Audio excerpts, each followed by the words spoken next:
Okay, sa araw na ito, ang gagawin naman natin is yung request ng ilang mga estudyante sa senior high school kung paano mag-solve ng exponential equations. So, ang una natin gagawin is to use this principle of exponential equality na for any a is greater than 0 and your a is not equal to 1, any number, positive number, pero hindi 1, you can apply this principle. If a raised to x is equal to a raised to y, then x is equal to y.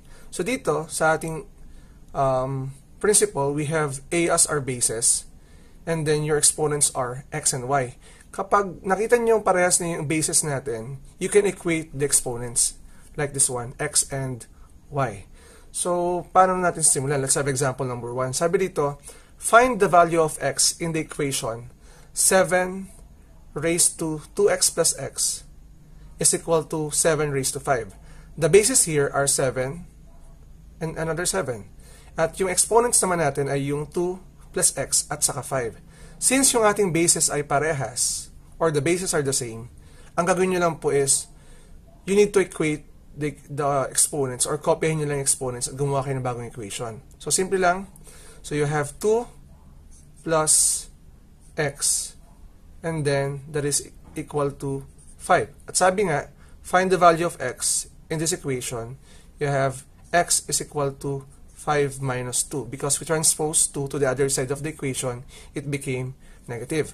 So ngayon, ang mangyayari, since we already have x is equal to 5 minus 2, we have x is equal to 3. This is the value of x in the given exponential equation.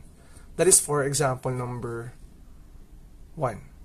Ngayon naman, sa ating example number 2, kung mapansin nyo, we have this equation, 5 raised to x plus 2 is equal to 125.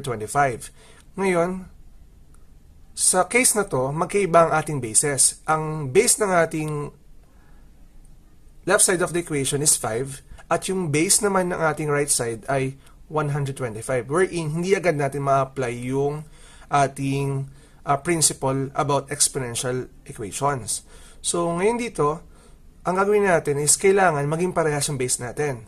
So, pwede natin i-modify itong 125 because 125 is equal to 5 cube.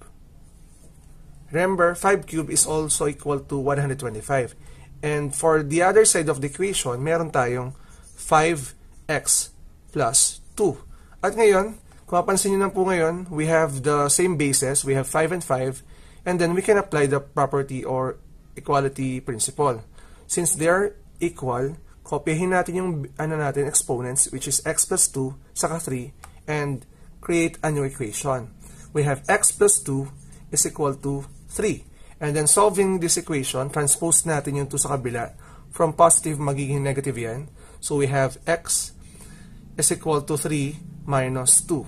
So, check natin. We have x is equal to 1. Ito na yung ating mismong value ng x for this exponential equation. Ngayon, paano natin malalaman kung tama tayo? Checking natin. I-check natin kung tama. Dito, since your x is equal to 1, you can use the original equation or the exponential equation. We have 5 raised to x plus 2 is equal to 125. And then, since our x is equal to 1, ipalit lang natin yung 1 bilang x dito. So, we have now 5 raised to 1 plus 2 is equal to 125.